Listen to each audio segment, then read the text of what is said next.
encore véritablement dans l'humanité vertu, hein, que nous sommes dans les premiers balbutiements de quelque chose et que nous pouvons espérer que l'humanité arrive enfin. Alors aujourd'hui, on parle beaucoup de globalisation, et alors on parle de globalisation de l'économie. On a souvent des idées tout à fait simplistes sur cette globalisation, parce qu'on s'imagine que les objets maintenant et les monnaies se promènent partout, ce qui est tout à fait faux, bien sûr, parce qu'il y a des régions où ça se promène beaucoup, mystérieusement, il y a des régions où ça se promène beaucoup plus que dans d'autres. Donc, la globalisation, ce n'est pas la globalisation pour tout le monde. Donc, la globalisation, ça n'est pas du tout encore une globalisation globale. Donc, et ça n'est en tous les cas pas du tout encore une globalisation du discours de l'humanité.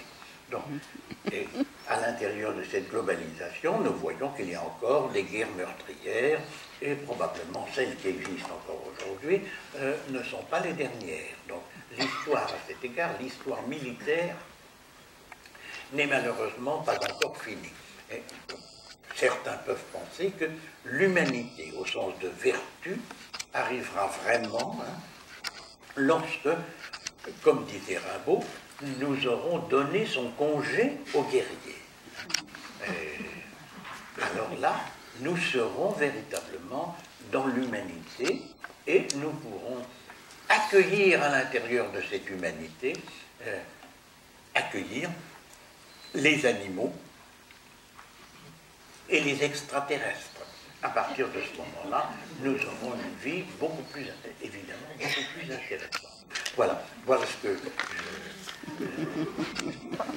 les petites remarques préliminaires que je pouvais faire à notre conversation. Mais comme je suis affreusement bavard, bon, il n'y a plus tellement de temps pour que vous posiez des questions, mais quand même, posez quelques questions. Que quelques personnes posent quelques questions pour me faire plaisir et pour faire plaisir aux organisateurs. Alors, qui veut me poser une question?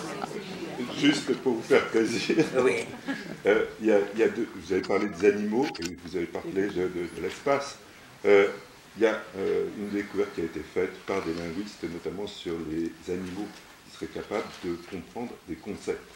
Pardon? Qui seraient capables de comprendre des concepts. Par Oui. exemple, on leur demande d'aller chercher non pas un objet précis, mais un jouet, un outil, etc. Donc ça c'est... Et l'autre découverte, ce serait un fossile de plantes, je crois de fleurs, qui a été découvert sur la Lune très récemment par cette fameuse sonde. Un fossile qui a été découvert où ça? Sur la Lune. Sur la Lune? Oh, ça c'est formidable. C'est formidable, donc là, Ça, je ne savais pas, je ne savais donc, pas. Mais ça, il y a la notion de langage. Ça c'est vraiment une bonne nouvelle. Parce que j'ai écrit... Et il y a la notion il y a le langage, mais je crois aussi qu'il y a la notion de ressemblance. Et ce qui est humain, c'est ceux avec qui on peut parler, mais c'est aussi celui qui nous semble proche, notre semblable. Et donc ça, c'est une question qui effectivement, et le seuil se déplace continuellement de la ressemblance. Bien sûr. Bien sûr. Alors, et le langage et la littérature, je pense que... Je vais essayer de répondre aux trois questions. Je vais essayer de répondre brièvement. Alors, la question du semblable, oui. Alors, l'humanité, ce sont nos semblables. La question, c'est de savoir à partir de quel moment on est semblable. Et il y a eu tout le temps dans l'histoire des moments où on a dit c'est les gens qui sont de l'autre côté de l'eau ne nous sont pas semblables. Ce sont des gens qui mangent des grenouilles, des gens qui ont des mœurs épouvantables, donc, et ils ne nous sont pas semblables. Et on redevient semblable à partir du moment où on fait la paix. Donc, est-ce que il y a à certaines époques, aux États-Unis ou en Afrique du Sud, les Blancs ne considéraient pas que les Noirs étaient leurs semblables.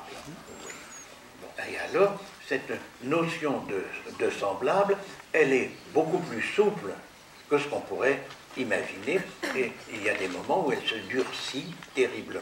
Donc, il faut être capable d'aimer non seulement ses semblables, mais aussi ses dissemblables.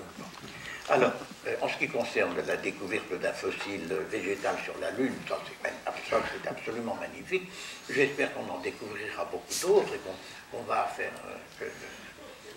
on va imaginer des forêts lunaires. Il se trouve que j'ai écrit un recueil de poèmes en prose sur la botanique lunaire. J'ai aussi écrit des poèmes sur la botanique martienne. Mais je n'ai même plus le titre de cet ensemble. Ça a fait des livres de luxe avec j'ai imaginé des espèces lunaires et il y a une artiste qui a dessiné ces espèces lunaires. Qui sait? Peut-être qu'un jour on découvrira une de mes espèces sur la Lune. Voilà. Alors, le semblable, le fossile, et puis, il y avait une troisième question là. La notion de langage, de concept, de la parole question du concept. Bon. Et d'écriture.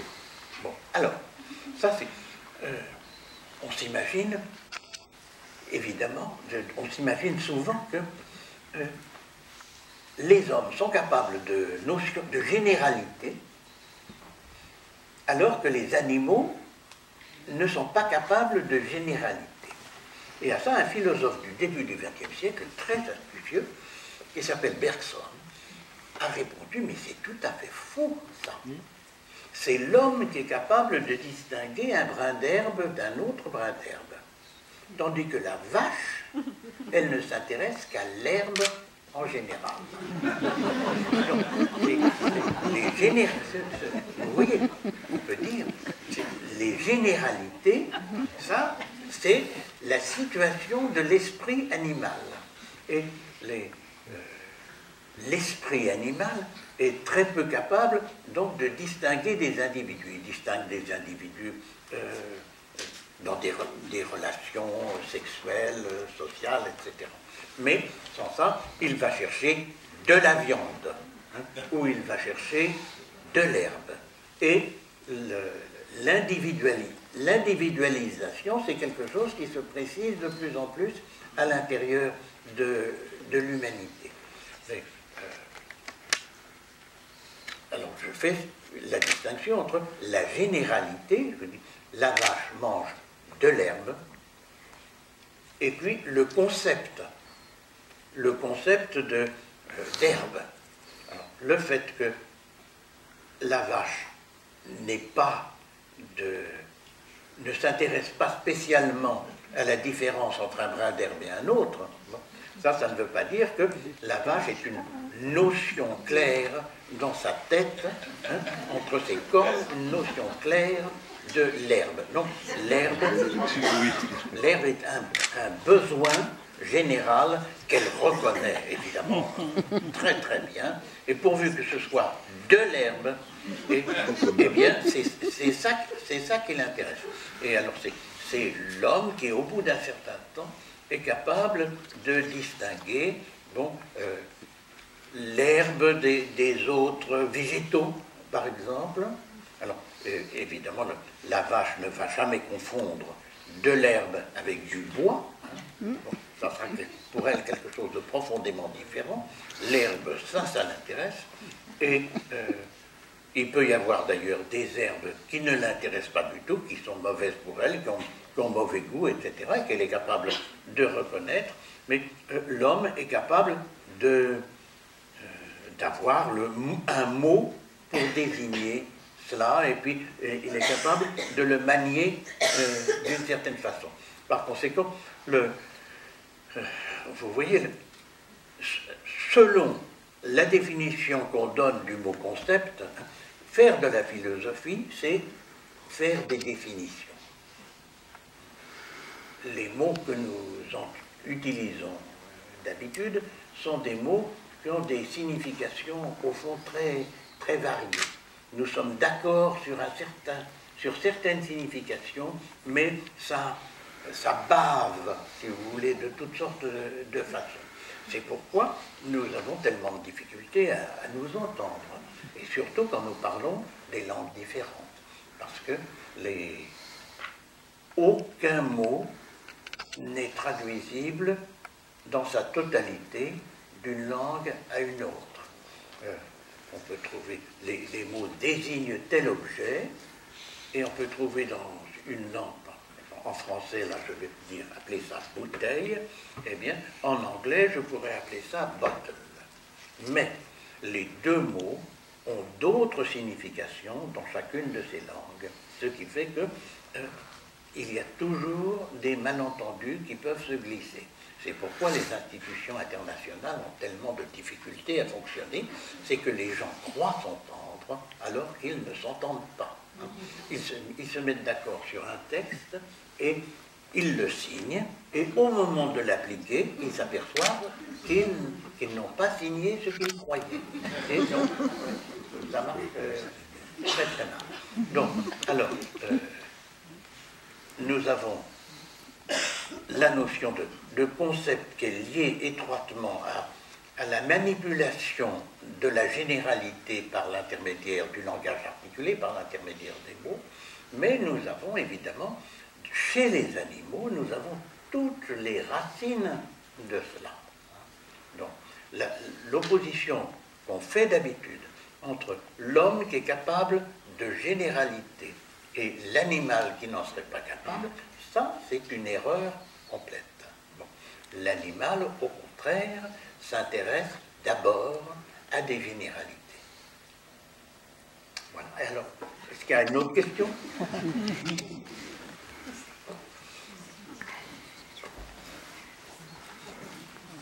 Non? On amène un micro à une question qui va se poser là-haut. Pardonnez-moi. Oui, j'ai une question. Alors, on entend assez souvent que l'humanité a une crise de la... Pardon, excusez-moi, je suis sourd. Je vais traduire en langage du... Voilà, je suis sourd, alors il faut me parler très distinctement. Je vais faire très court la question. S'il vous plaît, oui. Il semble qu'on est dans une crise de l'humanité, une crise oui. complexe, et on dit aussi une crise de la pensée. Qu'aujourd'hui, la pensée est plus pauvre que dans d'autres moments de l'humanité. Qu'est-ce que vous pensez de cette idée et pourquoi ce serait le cas? Je pense que nous sommes en effet dans une crise. Je ne suis pas le seul à le dire. Et que nous nous trouvons devant des problèmes extraordinairement complexes. Et nous nous trouvons devant des problèmes très complexes que nous ne savons pas du tout maîtriser. Nous ne sommes pas capables de raconter ce qui se passe en ce moment. Vous voyez, j'ai parlé tout à l'heure de la découverte de l'Amérique. Voilà, il y a eu à ce moment-là une crise considérable, puisque tout ce qu'on avait pensé auparavant sur la disposition générale de la réalité, sur la planète Terre, à partir du moment où on a commencé à considérer que la Terre était ronde, eh bien tout ça s'est révélé complètement insuffisant. Et il a fallu plusieurs siècles pour que les choses se mettent en place. Eh bien nous sommes devant une crise de ce genre. Nous ne comprenons pas ce qui nous arrive. Nous utilisons des notions qui s'appliquaient à peu près au XIXe siècle et au début du XXe siècle, et qui aujourd'hui ne s'appliquent plus. Alors, donc, nous avons beaucoup besoin d'écrivains pour nous raconter ce qui arrive. Des gens qui réussissent à raconter l'histoire, à nous montrer comment on peut raconter des histoires et l'histoire autrement que ce qu'on faisait autrefois. Beaucoup besoin de littérature, de poésie, naturellement. Ça, quelque chose d'absolument essentiel. Nous avons aussi beaucoup besoin de philosophie, de gens qui réfléchissent et qui nous donnent des définitions meilleures de toutes ces notions qui s'appliquent de plus en plus mal. Alors, est-ce qu'aujourd'hui, on pense moins qu'avant? Mais ça, je ne crois pas du tout, non. Seulement, aujourd'hui, les choses sont tellement compliquées que nous ne savons plus ce que les gens pensent. Et nous ne découvrons pas ce qu'il y a de véritablement nouveau à l'intérieur de la pensée contemporaine. Oui, nous sommes toujours en retard avec la réalité, parce que l'information met toujours du temps à nous parvenir. Donc, nous pensons toujours avec le monde d'hier. Nous sommes toujours en retard, et donc les décisions que nous prenons auraient été bonnes si nous les avions prises à temps. Si nous les avions prises il y a 50 ans, alors les choses auraient marché. Mais malheureusement, 50 ans ont passé. Et nous ne comprenons pas exactement ce qui s'est passé pendant ces 50 ans. Alors, en ce qui concerne donc, la richesse de la pensée actuelle, je suis persuadé qu'il y a des quantités d'écrivains et de philosophes absolument passionnants qui travaillent en ce moment, mais que nous ne connaissons pas. Et nous ne les connaissons pas en particulier à cause de parmi cette crise que nous vivons, il y a une crise de l'information. Nous imaginons que grâce à nos merveilleuses machines, eh bien, nous connaissons mieux les choses qu'avant. Grâce à ces merveilleuses machines, nous pourrions connaître mieux les choses qu'avant. Mais malheureusement, il y a ce qu'on peut appeler une entropie. C'est-à-dire, il y a un bruit tel que les informations n'arrivent plus à parvenir jusqu'à nous. Il y a, si vous voulez, l'information se contredit elle-même, elle se détruit elle-même. Il y a tellement d'informations de toutes sortes qui nous arrivent par toutes sortes de moyens. Les journaux, la télé, aujourd'hui Internet, bien sûr, il y en a tellement que nous sommes absolument incapables de les maîtriser. Parce que dans ces informations, il y en a qui sont bonnes et il y en a qui sont mauvaises. Il y a, oui, si on s'adresse en Internet, par exemple, pour avoir des renseignements sur certains domaines, dans certains cas, on a de bonnes réponses et dans d'autres cas, il y a de mauvaises réponses. Bon, une fois, j'étais au Salon du Livre de Saint-Étienne, il y avait un stand qui m'était consacré, et j'arrive et je vois une photographie. C'était la photographie d'un autre écrivain. Mais où avez-vous trouvé cette photographie? Ah, j'ai trouvé ça dans Wikipédia. Et alors, bon, évidemment, mon cas n'est pas du tout unique. Dans des sources d'informations de ce genre, on a le meilleur et le pire. Et donc, on a de fausses informations, on a énormément d'erreurs qui sont charriées par ces moyens d'information. On a tellement d'erreurs, il y a tellement d'erreurs qu'il y a des choses qui n'arrivent plus à passer. Et puis, tout ça, ça fait du bruit. Et ce qui serait intéressant, nous n'arrivons pas à le connaître. Il nous faudra des années et des années avant de savoir ce qu'on pensait d'intelligent en 2013. Nous commençons à éclaircir un peu ce qu'on pensait d'intelligent en 1950.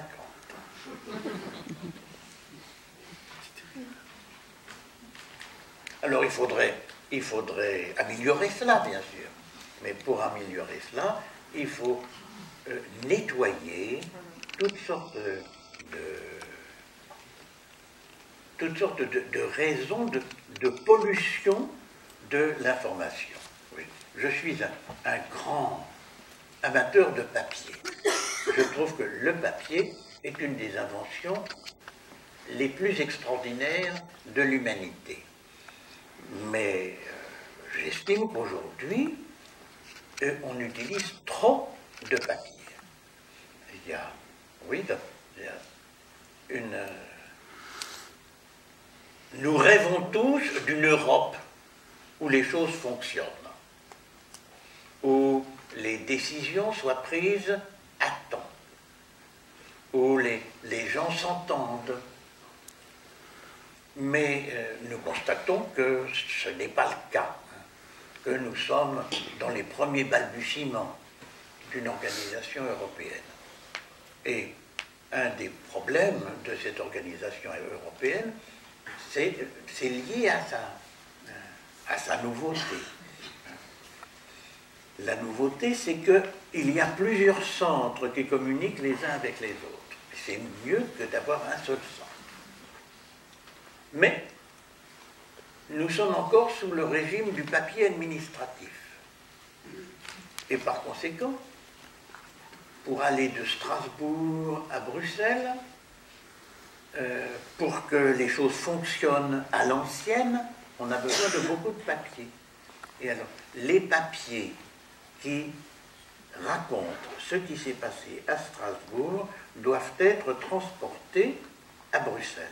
Et par conséquent, il y a des quantités de cartons remplis de papier, et ces cartons remplis de papier, on les met dans des camions, et il y a des trains de camions qui vont transporter les papiers administratifs de Strasbourg à Bruxelles, et naturellement de Bruxelles à Strasbourg. Et cela pour chaque séance. Évidemment, ça fait un coût gigantesque, cela dépense un temps gigantesque, et cela fait que, ne serait-ce que ce détail, fait que les décisions européennes ne peuvent être prises au bout de plusieurs mois ou même plusieurs années. Et pourtant, aujourd'hui, on a des moyens de transporter l'information sans papier. Seulement, ce n'est pas encore les habitudes des administrations et surtout des gouvernements. Et par conséquent, on a besoin encore de transporter perpétuellement des tonnes de papier qui, en général, ne seront même pas lus, et puis qu'il faudra ensuite détruire avec des machines, parce qu'on a inventé des machines à détruire le papier. Et donc, il faudrait rendre le papier à sa destination véritable, qui est d'être le support de l'information, de la véritable information et de la poésie. Et puis, Internet pourra permettre aux gens de Strasbourg de comprendre ce que l'on a dit à Bruxelles. Et alors, plus de camions.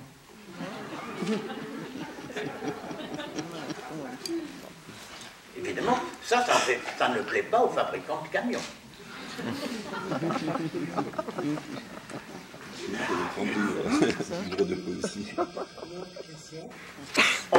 Encore une question, et puis pause. Non, plus de questions. Bon, merci.